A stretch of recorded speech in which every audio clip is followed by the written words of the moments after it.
Hey, my name's James Nicholson and welcome to my YouTube channel, Landlords. I've got some good news for you finally. I've seen your comments and a lot of comments recently are saying, have you got any good news? Well, this video, I do have some good news if you're a landlord, and it's all about how much potential profit you could or should be making at the moment. So if you're new around here and you haven't done already, do make sure you subscribe to the channel over there and hit that bell notification.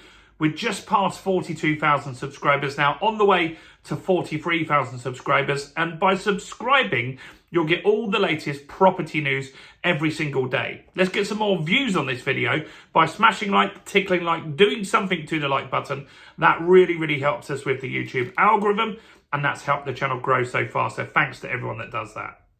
So, it's not been great news for landlords recently, has it? I made a video yesterday that you'll have seen, or actually you'll have seen it this morning, where we talked about all the proposals that Labour are looking at to squeeze more profit out of landlords. And they really are quite alarming. They talk about VAT on rent. They talk about higher capital gains. They talk about taxing your profits even more than they already are. There's so much that they're considering. You should go and check out that video if you missed it this morning, because I think it's important. Even if you're a tenant, I think you should know what's going on in the market. And so landlords have been finding things very tough over the last few years. HMRC did a survey the other day and they found out that 33% of landlords want to quit the market in the next 5 years. Now, the private rental sector hasn't grown since 2016, yet the population has grown by 3.6 million people. So that's meant that rents have gone up significantly, and that's partly why this video is being made today. You see, last year, rents went up more than 10% on average. So some places would have got hit even harder than that. And rental yields have now massively improved. So over the last few years, how low did they get? Let's look at what we went down to. So the lowest rental yield in recent times was in 2017, way before the pandemic. And the rental yields then were 4.91%. Now, that's not too bad. It was above what inflation was at the time. So you were making a few quid. Now, landlords are forced to make a bigger yield. It is essential, or they just can't make any money. And the reason for that is various things. You've got Section 24, which means landlords get taxed on their gross rent. So if they get £1,000 in rent, then they get taxed on that full £1,000. Now, that might sound fair and normal, but that's not how it is for everybody.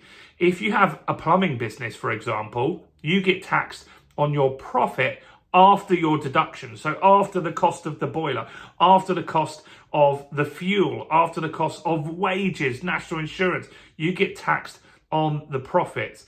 And that's what a normal business has.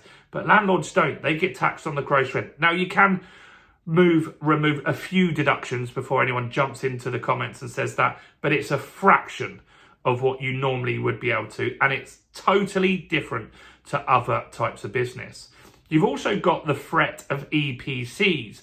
So the EPC legislation that's going through, or will go through, or is being worked on, we're waiting for the full announcement, is that landlords have got to get their property to an EPC level C by 2030. On new tenancies, it's by 2028. Now, not every property can get there. I've made an EPC video in the last 2 weeks, and there's tons of landlords that say, I couldn't even get that. There was one landlord that said, all I could do to my property is windows, and they're 60 grand.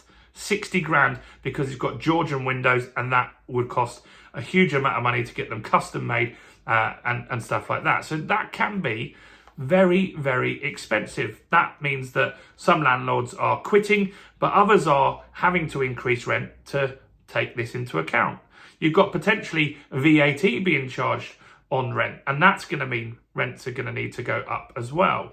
And there's other things like interest rates that have gone up. That's been a massive hit on landlords. And some people don't understand, because on a residential mortgage, if your interest rate goes up, yes, your monthly payment goes up, but it's not as dramatic as on a buy-to-let. You see, on a buy-to-let property, a landlord pays interest only. So if they bought a property and they got an incredible rate over the last few years of 1.5%, for example, now they're going up to 4.5% maybe on a refinance or a remortgage. That means their payments triple. And so in order to take that on, they've had to increase rents as well. But all of this has made landlords quit. And that means there's a scarcity of properties at the moment. And so because of that, rent margins have been increasing. And right now, the average yield in 2025 jumps all the way up to 7.11%. So it's not all bad being a landlord. If you have a property and you don't have a mortgage, brilliant. You're suddenly making really, really good profit. If you've got no mortgage and you've already got an EPC, even better.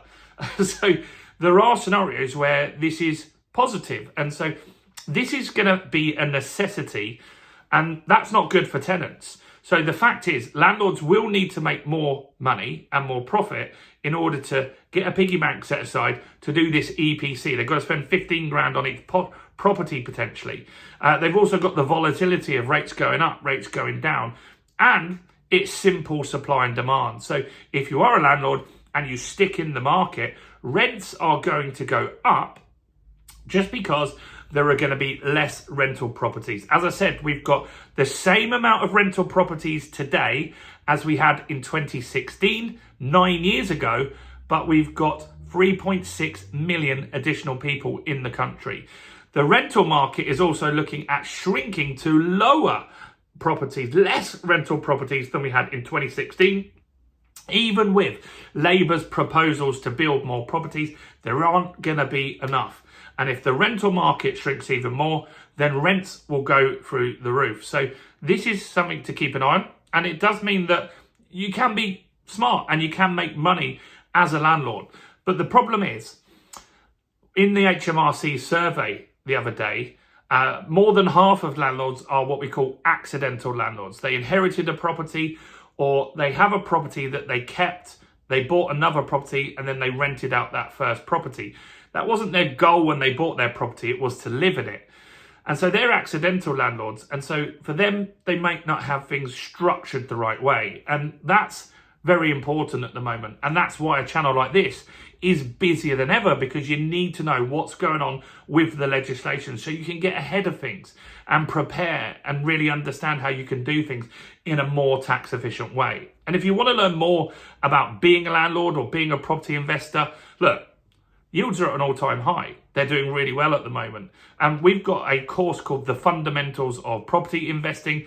It's £20, one-time payment. I'm not saying monthly or thousands of pounds like everybody else. I'm going to link to it in the description. Go and check it out for £20. You can't even get a takeaway these days. Find out all the best strategies, how to add value to properties, and how to maximize your return on investment for 20 quid. It's an absolute bargain. Do while you're here, make sure you smash like and subscribe, and also check out all the other content as well on the channel, including this video right here.